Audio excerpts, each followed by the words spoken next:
Kisah ini bermula di tahun 2010. Kala itu kota Surabaya sedang diguyur hujan deras sejak pagi. Di dalam sebuah pabrik besar di kawasan industri, Randy duduk di ruangannya yang sempit. Randy menatap layar komputer yang menampilkan laporan produksi. Namun pikirannya melayang entah kemana. Hari itu bukan hari biasa bagi Randy. Ada sosok baru yang kini menduduki posisi penting di tempat dia bekerja. Namanya Indra, seorang karyawan baru yang hanya dalam waktu 3 bulan sudah menduduki kursi manajer. Sedangkan Randy yang sudah 7 tahun bekerja di sana tidak pernah merasakan kenaikan jabatan sama sekali. Randy merasa aneh dengan promosi cepat itu. Indra memang tampak cerdas dan pandai bicara, tapi promosi itu terasa tidak masuk akal baginya. Namun setelah beberapa minggu, wajah ramah Indra perlahan menghilang dan mulai berganti dengan sifat aslinya. Indra bersikap kasar pada bawahan, memberikan tekanan kerja yang tak masuk akal, dan bahkan sering memarahi karyawan tanpa alasan yang jelas. Randy pun tak luput dari perlakuan buruknya, hingga suatu hari, ketika mereka berada di ruang rapat, Indra membentak Randy di depan banyak orang. Padahal kesalahan itu bukan dari Randy, dan sejak saat itu, Randy merasa harga dirinya telah diinjak-injak, dan ia tahu karirnya sedang berada di ujung tanduk. Beberapa minggu kemudian, ketika Randy sedang makan siang di sebuah rumah makan, di sanalah ia bertemu dengan Yuda, teman satu sekolahnya dulu ketika SMA. Mereka duduk dalam satu meja yang sama, berbincang singkat tentang kehidupan masing-masing. Randy yang merasa jengah dengan tekanan di tempat kerja, akhirnya bercerita kepada Yuda. Ia menceritakan semua hal tentang Indra, tentang caci maki yang dia terima, dan hinaan yang membuatnya sakit hati. Yuda hanya diam, mendengarkan semua keluh kesah Randy. Lalu kemudian ia berkata lirih, "Kalau kamu mau, aku tahu cara agar orang itu bisa lenyap dari hidupmu." Randy menatap Yuda dengan bingung. Ia tak pernah menyangka bahwa Yuda akan mengucapkan hal tersebut. Yuda tidak menjawabnya secara langsung. Ia mengajak Randy bertemu di tempat lain malam itu. Namun dengan syarat, Randy harus siap menerima segala akibatnya. Malam itu langit nampak gelap. Suasana di warung kopi tempat mereka bertemu terasa begitu sunyi. Hanya suara motor yang sesekali melintas di kejauhan. Di sini Randy duduk di depan Yuda, menunggu penjelasan darinya. Yuda membuka ponselnya dan menunjukkan sebuah foto. Foto itu menampilkan sebuah makam tua di bawah pohon besar. Makam itu berada di bawah kaki Gunung Bolo di kota Tulungagung. Randy terlihat keheranan dengan foto tersebut. Apa maksud Yuda menunjukkan foto makam tua itu kepadanya? Yuda lalu mulai menjelaskan. "Di sanalah Nyai Roro Kembang Sore dimakamkan. Kalau kamu benar-benar serius ingin melenyapkan Indra, maka kita harus pergi ke sana." Randy sempat ragu. Namun saat ia kembali mengingat wajah Indra ketika memaki dan menghinanya, amarah Randy kembali muncul, dan Indra harus segera dilenyapkan. Randy lantas bertanya kepada Yuda, "Kapan mereka bisa pergi ke sana?" "Besok malam kita pergi ke sana. Tapi kamu harus siap secara mental dan fisik, karena ini menyangkut nyawa seseorang," jawab Yuda. Randy menyanggupi semua syarat yang diajukan oleh Yuda. Keesokan malamnya mereka berangkat. Mobil tua milik Yuda melaju perlahan meninggalkan kota Surabaya. Sepanjang perjalanan Randy lebih banyak diam, dan Yuda memutar tembang Jawa hingga menciptakan suasana yang aneh. Sekitar jam 3 dini hari, mereka tiba di kota Tulungagung. Di sini mereka langsung berangkat ke kaki Gunung Bolo, menuju lokasi yang diceritakan oleh Yuda. Mobil diparkir di tepi jalan berbatu, dan mereka berjalan kaki masuk ke dalam hutan. Angin malam bertiup pelan diikuti daun-daun kering berjatuhan dari atas. Setelah berjalan hampir 20 menit, mereka sampai di depan sebuah makam tua. Makam itu tertutup semak dan lumut. Di depannya berdiri seorang pria tua berambut putih, mengenakan baju koko dan sarung. Yuda menunduk dan memberi salam kepadanya. Di sini Yuda coba menceritakan niat kedatangan mereka. Pria tua itu mengangguk pelan. Ia memandangi Randy dengan tatapan dalam. "Kalau sudah datang ke sini, berarti tidak ada jalan untuk kembali," ucapnya pelan. Randy menelan ludah dan angin tiba-tiba berhenti, menambah suasana menjadi lebih sunyi dari sebelumnya. Sekarang kalian ikuti aku, ucap pria tua itu. Mereka pun berjalan perlahan menyusuri jalan setapak yang semakin gelap. Jalan setapak yang mereka lalui dipenuhi akar dan batu-batu besar. Langkah kaki mereka menimbulkan suara lirih di antara dedaunan kering. Di ujung jalan, mereka tiba di sebuah pondok kayu kecil. Dan di depannya, tampak seorang pria sedang duduk bersila, dikelilingi asap kemenyan yang mengepul. Bapak itu adalah kuncen gunung ini. Nama beliau adalah Abah Darmo, bisik pria tua yang tadi mengantar mereka. Yuda dan Randy mendekat perlahan, dan Abah Darmo membuka matanya lalu menatap Randy cukup lama. Kau datang dengan membawa dendam, ucap Abah Darmo tanpa basa-basi. Randy mengangguk seakan menjawab ucapan Abah Darmo. Dendam bisa menjadi senjata, tapi juga kutukan. Kalau kau ingin melanjutkannya, ada syarat yang harus kau penuhi. Abah Darmo menunjuk ke sebuah kendi tanah liat berisi air kembang 7 rupa. Malam ini tepat jam 12 malam, kamu harus mandi dengan air ini. Setelah mandi, kau akan dipertemukan dengan pasanganmu, yaitu gadis penunggu makam ini. Randy memperhatikan kendi itu dengan seksama. Aroma bunga melati dan kenanga tercium samar.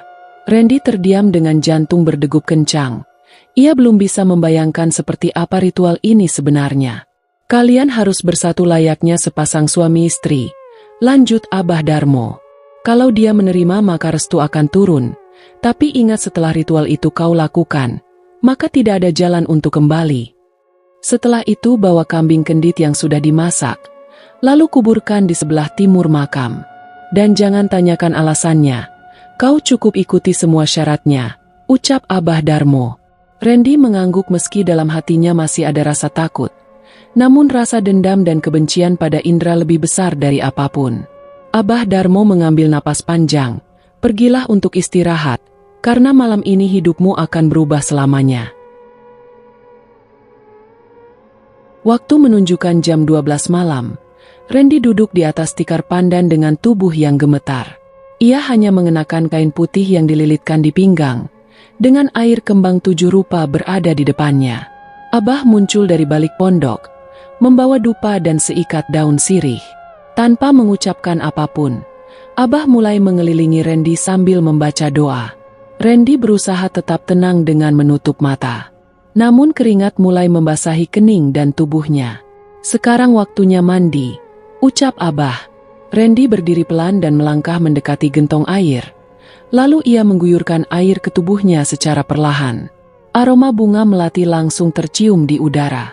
Airnya terasa dingin, seakan setiap siramannya seperti menusuk ke dalam dada. Namun Randy terus melakukannya sampai air dalam gentong habis tak tersisa. Setelah selesai, ia diminta duduk bersila di depan pohon besar. Diikuti Abah yang membakar dupa di dekat akarnya. Tiba-tiba angin bertiup kencang, dan ranting pohon seakan mengeluarkan suara tangisan wanita. Dari balik kabut muncul sosok tinggi besar, kulitnya hitam legam, tubuhnya seperti manusia tapi lebih besar dengan wajah yang rusak. Dan dari mulutnya menjulur lidah panjang yang menjilat tanah. Dia pengawal Nyai, bisik Abah dengan wajah yang datar.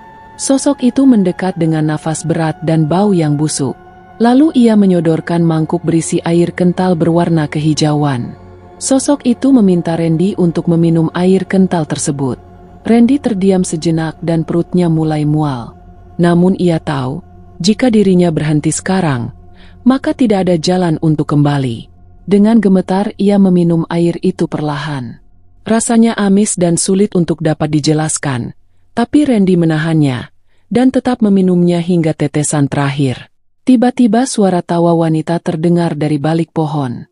Randy pun menoleh mencari sumber suara. Dari dalam kabut muncul seorang gadis cantik. Ia mengenakan kebaya merah dengan kain batik melilit tubuhnya. Rambut panjangnya tergerai dengan tatapan mata yang indah. Ia berjalan perlahan ke arah Randy, dan tanpa mengucapkan apapun gadis itu duduk di sebelahnya. Abah mundur perlahan meninggalkan mereka berdua. Gadis itu menyentuh tangan Randy, tapi sentuhannya terasa begitu dingin. Namun ada sesuatu yang menarik dari tatapannya. Di malam itu, ritual penyatuan mereka dimulai, dan mengikat Randy dalam perjanjian pesugihan. Pagi menyambut dengan kabut tipis yang menyelimuti lereng Gunung Bolo. Udara dingin masih terasa ketika Randy membuka matanya di dalam pondok. Dia terbangun dengan kepala yang berat dan tubuh yang terasa lelah. Namun ada rasa puas di dalam dadanya. Ia telah melakukan semua syarat dan ritual telah dijalankan. Di luar pondok, Yuda sudah menunggu dengan bungkusan besar di tangannya. Wajahnya tampak serius. Ini kambing kenditnya. Sudah dimasak sesuai perintah dan kita harus menguburnya sekarang.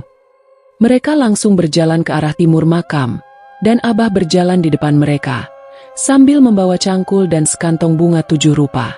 Setelah sampai di lokasi yang diapi 3 pohon besar, Abah menunjuk sebuah tanah kosong di bawah salah satu pohon. Yuda mencangkul tanpa banyak bicara, dan setelah lubang cukup dalam, mereka menurunkan isi bungkusan ke dalamnya. Bunga 7 rupa ditabur di atasnya, dan ditutup kembali dengan tanah. Abah menyalakan dupa dan membacakan doa. Semua ritual sudah kau jalankan, sekarang kamu tinggal menunggu hasilnya. Tapi ingat, setelah ini tak ada yang gratis, ucap Abah sambil menatap mata Randy. Randy hanya dapat menelan ludah dan Yuda menepuk bahunya pelan. Perjalanan pulang ke Surabaya terasa berbeda. Tidak ada percakapan antara mereka. Hanya suara mesin mobil yang terdengar. 3 hari kemudian, kabar duka terdengar dari dalam pabrik. Seorang karyawan berlari masuk ruang administrasi sambil berteriak, Indra mengalami kecelakaan. Dia dinyatakan tewas setelah mobilnya menabrak pembatas jalan. Randy yang sedang membaca dokumen langsung terdiam. Tangannya berhenti bergerak ketika mendengar kabar itu. Randy berdiri perlahan dan berjalan keluar. Ia tidak mengucapkan apapun. Dirinya hanya berdiri di dekat pohon di depan pabrik, lalu tersenyum menikmati kabar duka kematian Indra. Beberapa hari setelah kematian Indra, terasa seperti mimpi bagi Randy. Tidak lama setelah pemakaman Indra, pihak manajemen pabrik menghubungi Randy dan menyampaikan bahwa ia akan diangkat menjadi manajer, menggantikan posisi Indra. Randy tidak menunjukkan banyak ekspresi di depan teman kerjanya, tapi di dalam hati, Randy merasa puas karena dendamnya telah terbalaskan. Akhirnya kerja kerasnya selama bertahun-tahun tidak sia-sia. Randy kini memiliki posisi penting di pabrik, gajinya tentu lebih tinggi, dan fasilitas yang jauh lebih baik dari sebelumnya. Semua itu datang begitu saja seperti hadiah dari langit. Namun setiap malam, Randy tidak bisa tidur dengan tenang. Sudah 5 hari berturut-turut Randy terbangun di tengah malam. Keringat dingin membasahi tubuhnya meski pendingin ruangan menyala. Dan setiap kali ia membuka mata, ia melihat sosok gadis berkebaya merah duduk di kursi kamarnya. Sosok gadis itu tidak bergerak, tidak bicara dan hanya menatapnya dengan tatapan dingin. Awalnya Randy mengira itu hanya mimpi buruk, namun pada malam ke-6, ia benar-benar sadar saat melihat gadis itu mendekat.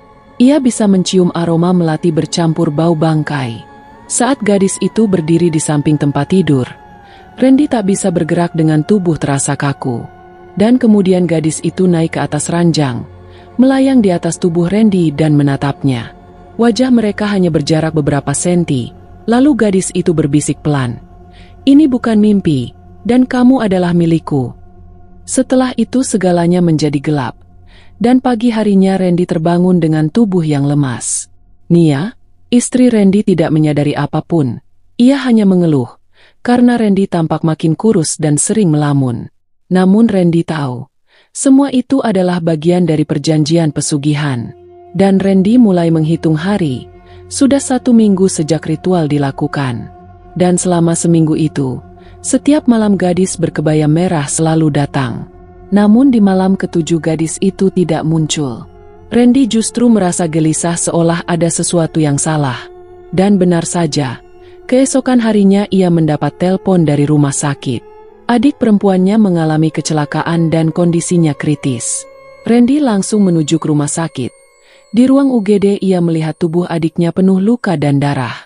Ibunya menangis di pojok ruangan. Ayahnya dia menggenggam tangan sang adik. Randy tahu ini bukan kecelakaan biasa. Dan ketika malam gadis berkebaya merah kembali muncul. Tapi kali ini wajahnya mulai berubah. Kulitnya lebih pucat. Tangan dan kakinya dipenuhi cairan hitam berbau busuk.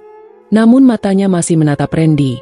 Aku hanya ingin kau tetap bersamaku, dan jika kau menolakku, maka satu nyawa sebagai gantinya, ucapnya sambil memeluk tubuh Randy. Randy menatap langit kamar dengan mata terbuka. Ia mulai menyadari bahwa pesugihan ini bukan hanya soal kekayaan.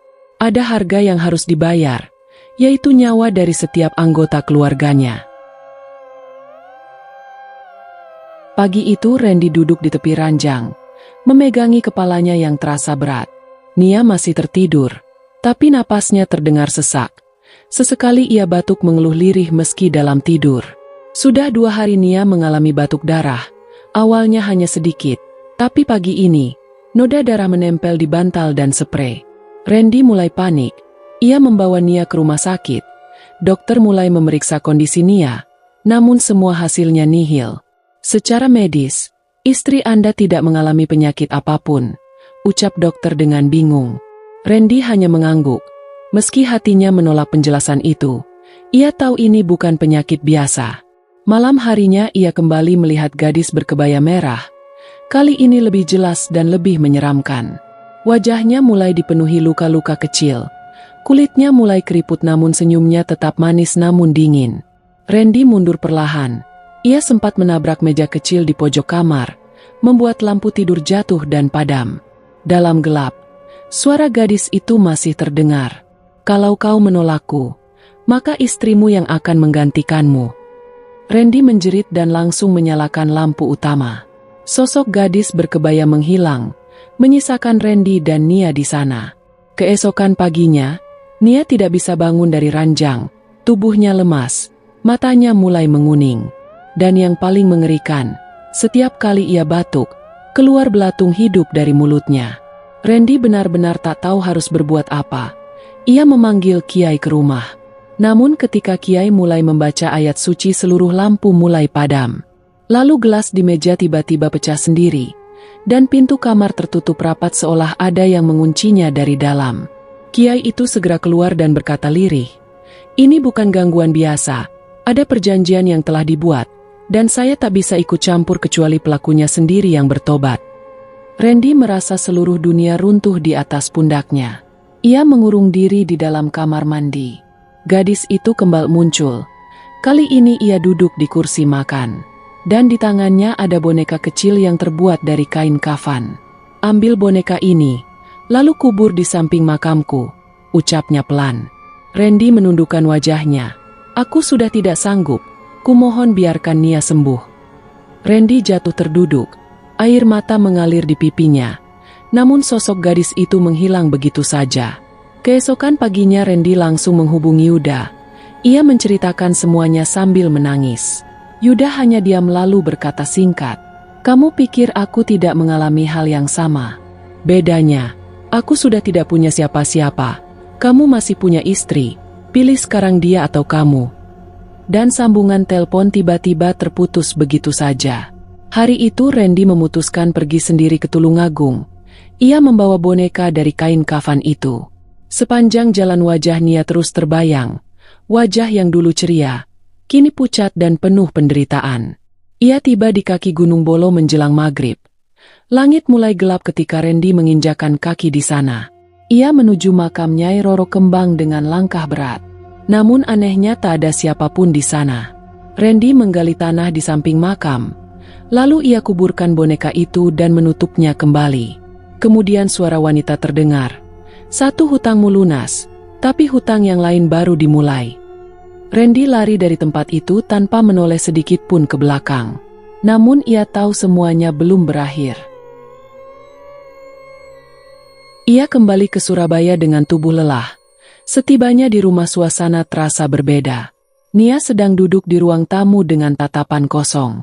Dan di atas meja, ada secangkir teh yang sudah dingin. Randy mendekat dan memanggil pelan, "Nia, kamu kenapa?" Nia menoleh perlahan.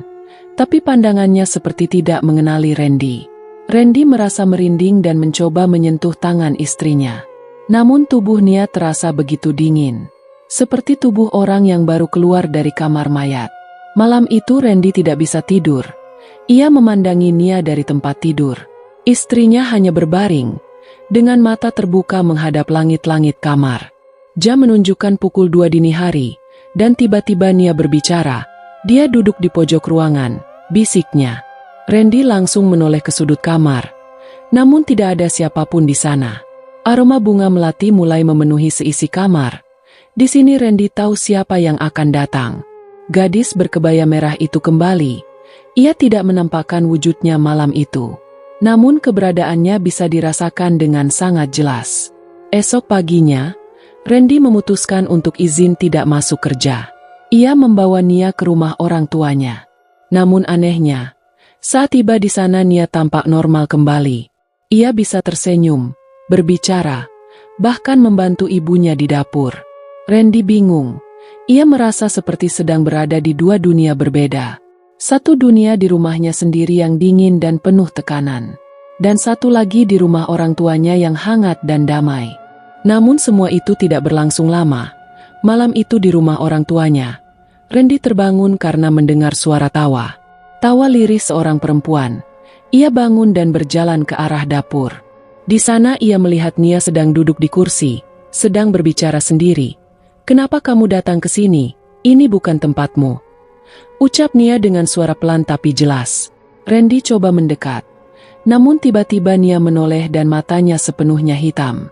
Nia tersenyum lalu berkata, "Kamu milik siapa sekarang?"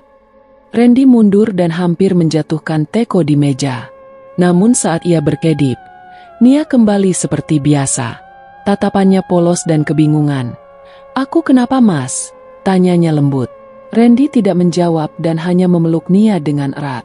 Dalam pelukannya, ia tahu bahwa yang ia peluk itu bukan lagi Nia seutuhnya.